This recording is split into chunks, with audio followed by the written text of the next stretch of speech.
السلام علیکم۔ اعوذ باللہ من الشیطان اللعین الرجیم، بسم اللہ الرحمن الرحیم۔ مسائل میں آج مبتلات روزہ کے بعد وہ چیزیں کہ جو روزے کے عالم میں مکروہ ہیں، ان باتوں کو بیان اس لیے کر رہا ہوں کہ ان میں سے بعض ایسی ہیں کہ جن کے متعلق بہت سے لوگ سمجھتے ہیں شاید اس سے روزہ باطل ہو جائے گا، لیکن اس سے روزہ باطل نہیں ہوتا ہے۔ ہاں یہ ہے کہ اگر روزے کے عالم میں یہ کام نہ کیا جائے تو اچھا ہے اور اس سے ثواب بڑھے گا نہ کرنے سے۔ تو وہ چیزیں کہ جو مکروہ ہیں ان میں سے اول آنکھ میں دوا ڈالنا، روزے کے عالم میں آنکھ میں دوا ڈالنا اور سرما لگانا جبکہ اس کا مزہ حلق تک پہنچے۔ آپ جب کچھ کوئی ٹیپا ویپا ڈالتے ہیں کچھ آنکھ میں تو اس کا ٹیسٹ حلق تک پہنچتا ہے، اس حالت میں اس صورت میں مکروہ ہے یہ چیز، یعنی روزے کے عالم میں اگر یہ کام نہ کیا جائے تو بہتر ہے۔ دوسرے، ہر ایسا کام کرنا جو کمزوری کا سبب بنے، اس طریقے حجامت ہے، حجامت ایک کمزوری کا سبب بنتا ہے، خون نکلوانا ہے یہ کمزوری کا سبب بنتا ہے، تو روزے کے عالم میں خون نکلوانا یا حجامت کروانا یا اس طریقے سے اور دوسرے اعمال کہ جو کمزوری کا سبب بنے ان سے بچنا چاہیے۔ تیسرے، ناک سے ناس کھینچنا بشرطے کہ یہ علم نہ ہو کہ حلق تک پہنچے گی، اگر حلق تک پہنچے تو پھر جائز نہیں ہے۔ اب ظاہر سی بات ہے عام طور سے حلق تک تو وہ بھاپ اور وہ پہنچتی ہی ہے، لہٰذا روزے کے عالم میں ناس کھینچنے سے پرہیز کرنا چاہیے۔ ہاں اگر حلق تک نہیں پہنچا، منہ بند کیے ہوئے خالی سر اور اپنے چہرے کو ہم سینکنا چاہتے ہیں، اس بھاپ سے کوئی حرج نہیں ہے۔ چوتھے، خوشبودار گھاس اور جڑی بوٹیاں سونگھنا،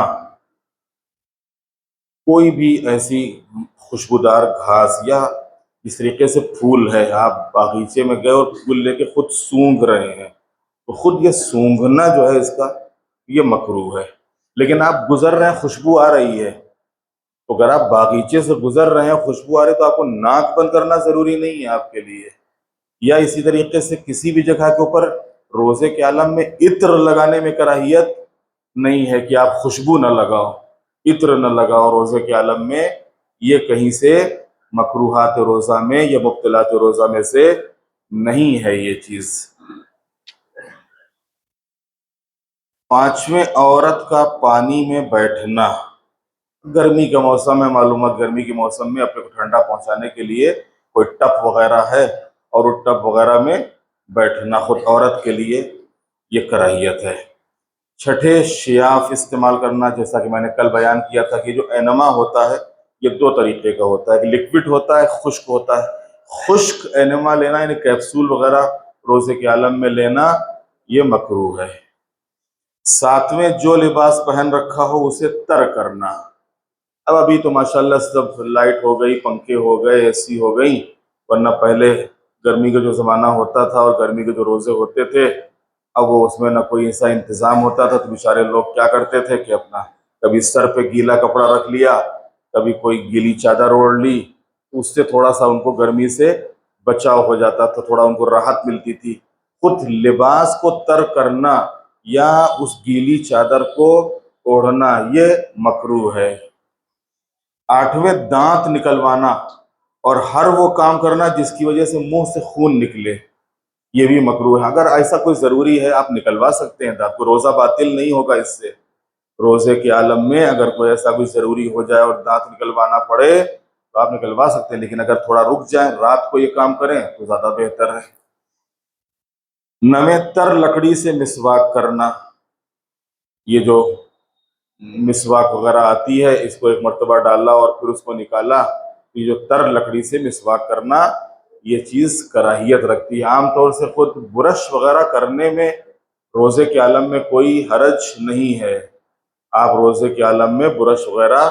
کر سکتے ہو، لیکن اگر اس کو سحری سے پہلے انجام دیا جائے تو سب سے اچھا ہے۔ 10ویں، بلا وجہ پانی یا کوئی اور لکوڈ چیز منہ میں ڈالنا، بہت سے لوگوں کی عادت ہوتی ہے کہ تھوڑی تھوڑی دیر کے بعد کلی کرتے رہتے ہیں، تھوڑی تھوڑی دیر کے بعد، یا پانی کو بہت دیر تک منہ میں لے کے گھمانا۔ اب اگر ہم یہ بار بار جا کے کلی کر رہے ہیں یا منہ میں پانی رکھ کے گھما رہے ہیں، اگر خدا نخواستہ کوئی ایک آدھ قطرہ اس کا حلق سے وہ نیچے اتر گیا تو روزہ باطل ہو جائے گا اور پھر ہم کو اس روزے کی قضا کرنا پڑے گی۔ اور یہ بھی مکروہ ہے کہ منی نکالنے کے قصد کے بغیر انسان اپنی زوجہ کا بوسہ لے یا کوئی شہوت والا کام کرے، اور اگر ایسا کرنا منی نکالنے کے ارادے سے ہو اور منی نکلے تو احتیاط لازم کی بنا پر روزہ باطل ہو جائے گا اس کا۔